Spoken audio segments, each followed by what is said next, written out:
ప్రముఖ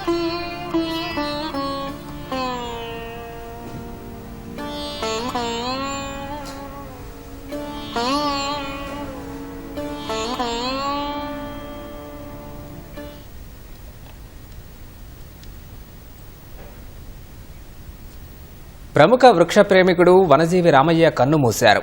ఈ తెల్లవారుజామున గుండెపోటుతో తుదిశ్వాస విడిచారు. తన ఇంటి పేరునే వనజీవిగా మార్చుకున్న రామయ్య జీవితమంతా మొక్కలు నాటి పెంచారు. 1 కోటికి పైగా మొక్కలు నాటి చరిత్ర సృష్టించారు. పర్యావరణ పరిరక్షణకు ఆయన చేసిన సేవల్ని గుర్తించిన కేంద్రం 2017లో పద్మశ్రీ పురస్కారంతో సత్కరించింది. మరింత సమాచారం మా ప్రతినిధి లింగయ్య ఫోన్ లైన్ ద్వారా అందిస్తారు.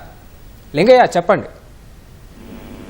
దాదాపు 5 దశాబ్దాలుగా 50 ఏళ్లుగా మొక్కల పెంపకం, మొక్కల సంరక్షణ ఆశా శ్వాసగా జీవిస్తున్న ప్రముఖ ప్రకృతి ప్రేమికుడు, వన సంరక్షకుడిగా పేరుగాంచిన పద్మశ్రీ వనజీవి రామయ్య ఇవాళ తెల్లవారుజామున కన్నుమూశారు. ఇది ఖమ్మం జిల్లాకే కాదు, రాష్ట్రంలో ఒక విషాదకరమైన వార్తగా చెప్పవచ్చు. దాదాపు 5 దశాబ్దాలుగా కోట్లాది మొక్కలు, ఇప్పటికీ దాదాపు 1 కోటి మొక్కలకు పైగా నాటి వన సంరక్షణలో మొక్కల ప్రేమికుడిగా, మొక్కలతో ప్రకృతితో మమేకమైన ప్రకృతి ప్రేమికుడిగా పేరుగాంచిన వనజీవి రామయ్య మృతి చెందడం ఇప్పుడు రాష్ట్ర వ్యాప్తంగా వన సంరక్షకులకు, ప్రకృతి ప్రేమికులకు కూడా విషాదంలో నింపింది. ఇవాళ గత కొంతకాలంగా ఆయన అనారోగ్యంతో బాధపడుతున్నారు. ఇప్పటికే 2 సార్లు గుండె వైద్యం కూడా చేయించుకున్నారు. అయితే ఇప్పుడు ఇంటి వద్ద విశ్రాంతి తీసుకుంటున్నారు. అయినప్పటికీ కూడా ప్రతిరోజు మొక్కలు నాటడం, మొక్కల సంరక్షణకు ఆయన కంకణబద్ధుడై ఉన్నాడు. ఇవాళ నిన్న రాత్రి కూడా కొంత అలసటకు గురయ్యారు, కొంత అనారోగ్యానికి గురైనట్టుగా మనకు సమాచారం ఉంది. అయితే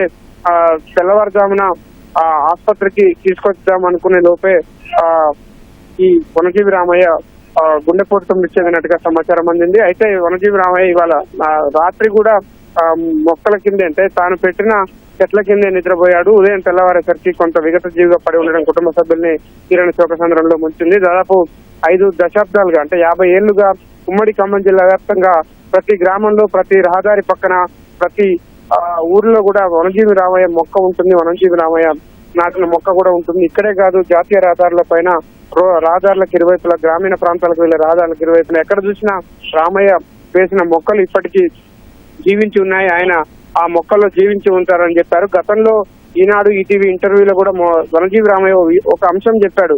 తాను ఏనాడైతే మొక్కను నాటనో ఆ రోజు తాను చనిపోయినట్టే లెక్క అని చెప్పి కూడా ప్రకటించిన మహానుభావుడు వనజీవి రామయ్య. ఈయన సేవలకు గుర్తించిన కేంద్ర ప్రభుత్వం 2017 మార్చి 30వ తేదీన వనజీవి రామయ్యను పద్మశ్రీ పురస్కారంతో కూడా సత్కరించింది. ఇది ఘనకీర్తి జిల్లాకు కూడా గొప్ప ఖ్యాతిని కూడబెట్టిన మహానుభావుడు అని చెప్పవచ్చు. అయితే ఇవాళ కుటుంబ సభ్యులు కాసేపటి క్రితం ఖమ్మం ప్రభుత్వ సర్వజన ఆసుపత్రి నుంచి ఆయన పార్థివ దేహాన్ని ఇంటికి కూడా తరలించారు. కాసేపట్లో జిల్లా ప్రముఖులు కావచ్చు, రాజకీయ నాయకులు, ఇతరులంతా చేరుకుని వనజీవి రామయ్యకు నివాళులు అర్పించనున్నారు. ముఖ్యంగా వనజీవి రామయ్య దాదాపు 85 ఏళ్ల వయసులోనూ కూడా మొక్కలు నాటడం, మొక్కల సంరక్షణలో భాగస్వామ్యం ఉండడం మాత్రం అందరికీ ఆదర్శప్రాయంగా, భావితరాలకు స్ఫూర్తినిచ్చే వ్యక్తిగా వనజీవి రామయ్య నిలుస్తారనడంలో ఎటువంటి సందేహం లేదు. ధన్యవాదాలు లింగయ్య.